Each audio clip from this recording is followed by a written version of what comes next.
Chapter 9. Jack found himself twisting and turning in his bed for most of the night. Images of monsters and the uncertain future held sway over his waking thoughts. When he finally drifted off into a fitful slumber, the dreams were even worse. Fears he hadn't even fully acknowledged held influence during that nightmarish time. When the alarm blared next to his head in the morning, it was tired, glazed eyes that opened to the morning sun peeking through his windows. His hands had a slight tremble to them as he threw off his blanket and sat up. Grabbing some clothes, he hurried into the bathroom for a quick shower, letting the hot water calm his battered nerves. Jack's hands had steadied by the time he was dressed in fresh clothes. A dark blue jacket and his backpack in hand, Jack hurried down the hall and into the kitchen. The sound of two people talking reached his ears a moment before he stepped into the bright sunlit kitchen. His mother was sitting at the table talking to Kaitlyn, similar to the way he had seen them talking the day before. This time, his mother was notably more relaxed as she spoke with the tall blonde-haired girl. "Where do you intend to conduct his training?" Eleanor asked the slightly off-put young woman. "In the building, he found me in on Saturday, just not on the top floor this time," Kaitlyn answered quickly, trying to regain her mental footing. She had not expected Jack's mother to be so intense. They had been talking for over 5 minutes already, and the questions had been coming non-stop. Thankfully, she had explained some more on how she should go about training him as well. That had been very enlightening. It wasn't something that was truly difficult, so much as it was time-consuming and somewhat awkward. The first step was simply getting him used to having magic flowing through his system. The easiest way to do that was to hold his hand while she cast a simple spell or circulated her magic continuously and drew on his reserves. "Have you gotten everything figured out?" Jack asked, stepping into the room, his eyes tracking across Kaitlyn's flushed face. Eleanor raised a brow as she turned to face her son. "I think it is safe to say that we understand each other." Okay, I guess," Jack replied, somewhat confused. "She explained things to me clearly. Now come on, I think we are ready to go," Kaitlyn said, quickly pushing back her chair. Jack cocked his head slightly as he stepped past the table and looked at his mother. "It's nothing, dear. I just wanted to make sure she understood her position. Have a good day at school and be careful during your training. I'll be working with your sister by the time you get back, so I'll need you to get dinner ready, please," Eleanor told him as she pushed away from the table and stood as well. "Sure thing, Mom. Just leave the recipe for whatever you want me to make on the counter. I'll see you later. Have a good day, and tell Penelope to work hard," Jack said as he used his bag to gently push Kaitlyn out of the kitchen and down the hall. "You know how to cook?" Kaitlyn asked softly as they walked out of the house. Jack shrugged before responding. "I know how to follow a recipe. It's not hard. The directions are all printed out and in order, as long as you follow that you can't mess it up." Kaitlyn was quiet as she unlocked her car and slid into the driver's seat. "Can you show me how to cook sometime?" Jack clicked his seatbelt in place before looking at her. "Your mom or dad don't cook?" "No, we used to have someone that cooked for us before we moved here. Since we have lived here, though, we've been mostly eating takeout or frozen pizzas," Kaitlyn explained as she looked over her shoulder to back down the short driveway. "I don't think my mom knows how, and my dad is always pretty busy with work." Jack wasn't sure how to respond to that information and lightly scratched at his cheek before responding. "I don't mind showing you how. Like I said, it's not hard. Why don't you just come over after we are done today, and you can help me make dinner? We'll make a double portion of it, and you can bring the second portion home with you," he offered, deciding to not address what she had said about her parents. "I'd like that, thanks," Kaitlyn said excitedly, both of them momentarily forgetting that what they were doing was a secret from her parents. School that day was much like the day before. Kaitlyn spoke to no one but him, keeping herself aloof and detached from the rest of the student body. As a result, more people ended up speaking to Jack, wanting to know what her deal was and why she wouldn't talk to anyone. He tried to answer as truthfully as possible, but the truth of the matter was that he just didn't know why. He wasn't sure if it had something to do with her prejudices that they had argued over the day before, or if it was something else entirely. In all honesty, he still didn't really know anything about her. She might just be painfully shy and not like talking to people she didn't know. Jack decided that he was going to get more out of her during their training later. He wanted to know why she wasn't interacting with anyone else at school. He was fine with being her friend, but he didn't want to be her only friend.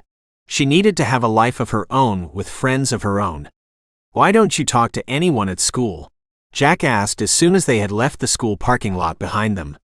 "I see no reason to get to know those people," she answered simply, not looking away from the road. "Is this more of that we belong to separate worlds crap from yesterday?" he asked hotly.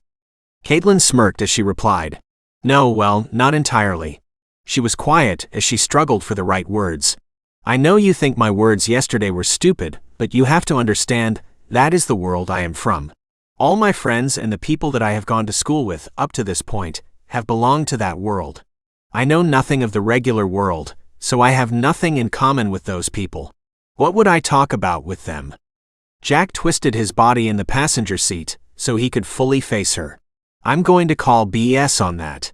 Even if everyone you used to know could use magic, you still lived in the regular world.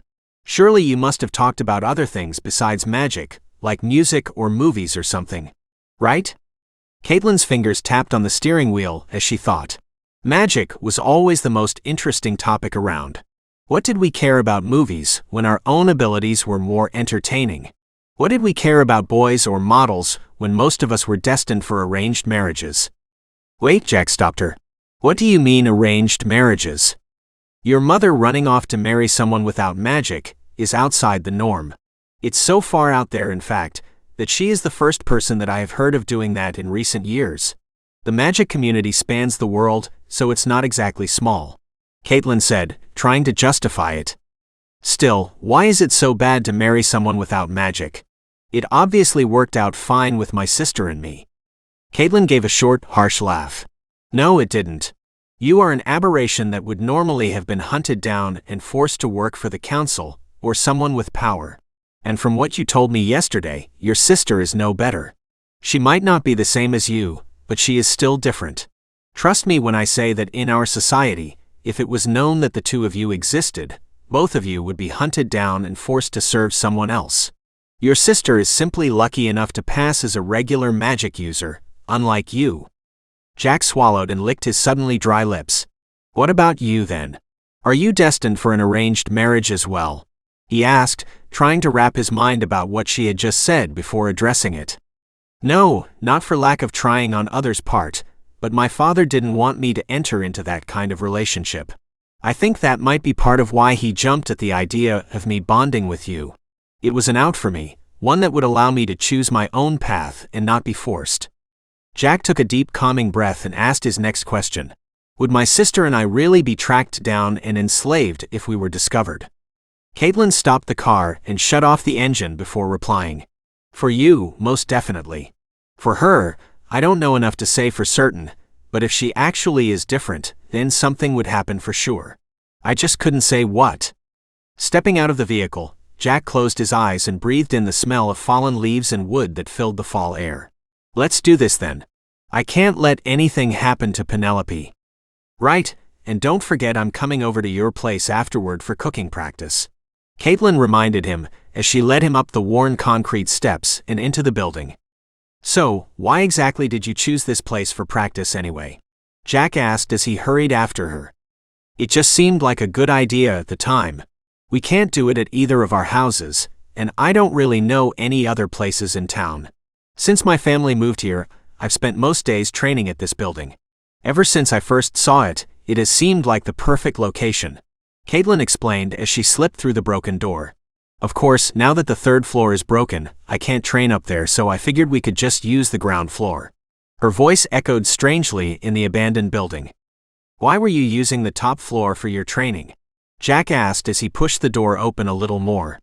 She turned to look at him, the dim light of the moldy interior leaving her face in shadow. "The way I figured it is that even if someone came into the building while I was practicing, they weren't likely to go to the top floor and find me." Jack started laughing at what she said.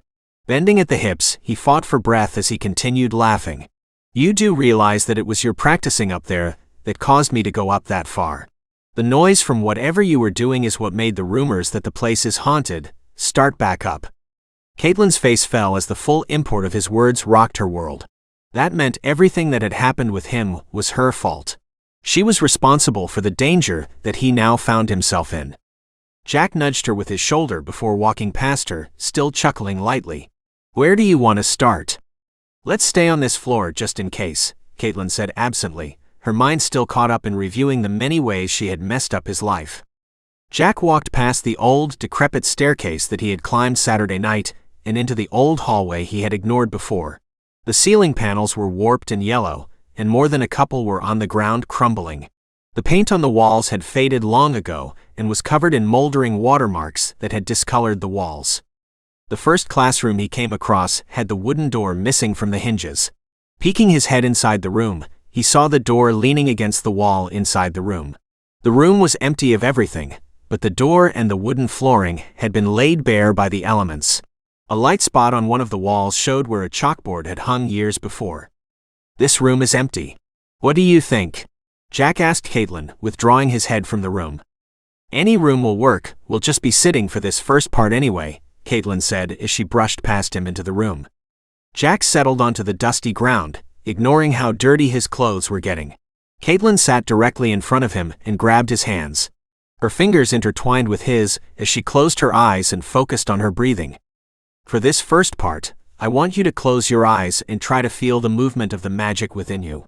Her voice was slightly strained as she spoke. "I'm going to circulate the magic from my body into yours and back into mine. Don't distract me though, it's a struggle to keep my magic under control while touching you." Jack closed his eyes and matched his breathing with hers. "All right, let's begin," Kaitlyn said as her hands tightened around his. Jack focused his mind, straining to feel everything. The beat of his heart pounded in his ears as his senses turned inwards. This wasn't like when Kaitlyn's mom had healed him. Then she had taken his power, ripping it mercilessly from his body. It had been easy to feel then. The sheer magnitude of how much was being taken ensured that what Kaitlyn was doing was merely moving it, not taking it. Every once in a while, her hands would grip his tighter before slowly relaxing. Seconds turned into minutes as they sat there on the dusty floor. Shadows lengthened and still they continued on, pushing themselves harder. Sweat was dripping from Kaitlyn's face, falling onto her drenched blouse and hands as she struggled to keep herself under control. Power of this magnitude was new to her, and controlling it was not something that she was used to. Her own well of power was tiny in comparison. It always had been.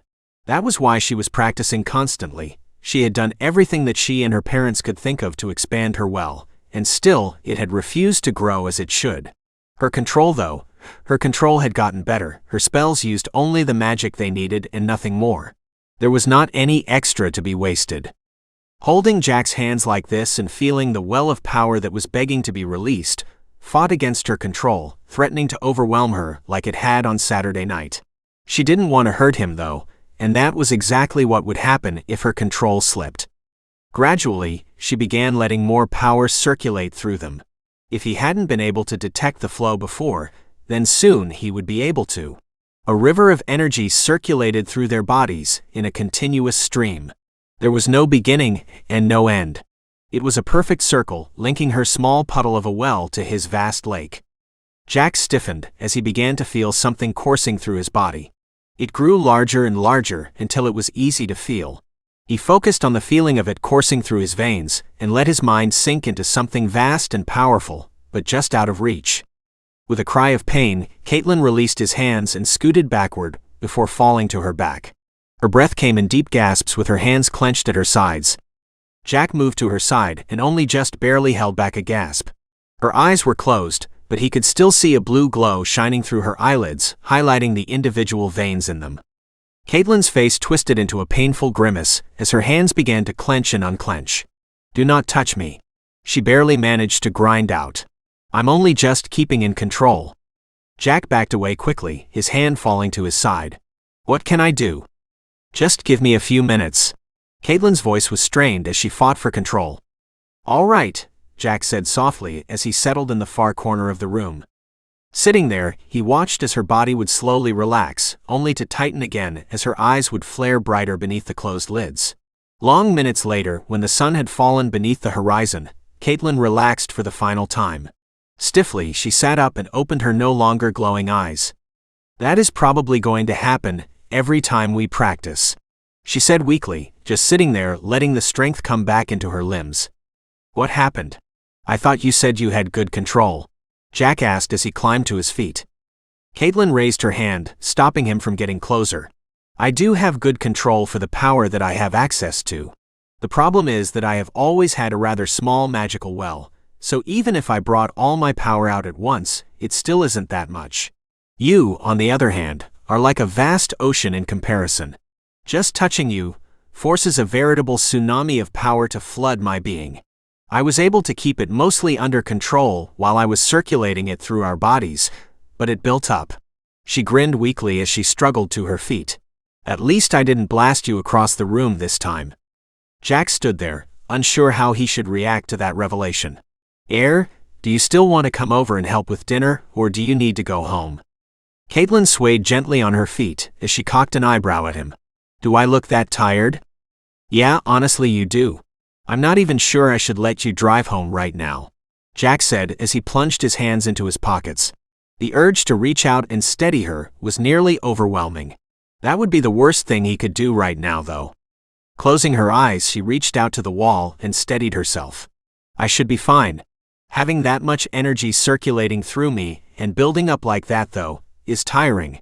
Tomorrow we'll need to set an alarm or take breaks. Pacing ourselves will be key." Jack said nothing as he watched her slowly retract her hand from the wall and stand tall. "So you never answered my question. Are you coming over or going home?" Kaitlyn stepped next to him with a wry smile. "I think it would be better if I went home for the night. This took more out of me than I thought it would." "That, and there is your mother you need to deal with," Jack said as he followed her into the nearly dark hallway. "She's not usually that bad," Kaitlyn said with a short laugh. "There's something about you and your mother that seems to rub her the wrong way." "Yes, I can see how me running from your house and then nearly getting attacked by monsters might have that effect on someone," he replied sarcastically. Dimly, Jack was aware of Kaitlyn spinning around to look at him. "Yes, you certainly do seem to attract trouble." "I never used to. I can assure you, all of this is an entirely new thing for me." Jack wasn't even sure why he was protesting. What she was saying was true, even if only recently. "Speaking of monsters, do I need to be worried about seeing them more often?" Mom wouldn't really say anything on the matter.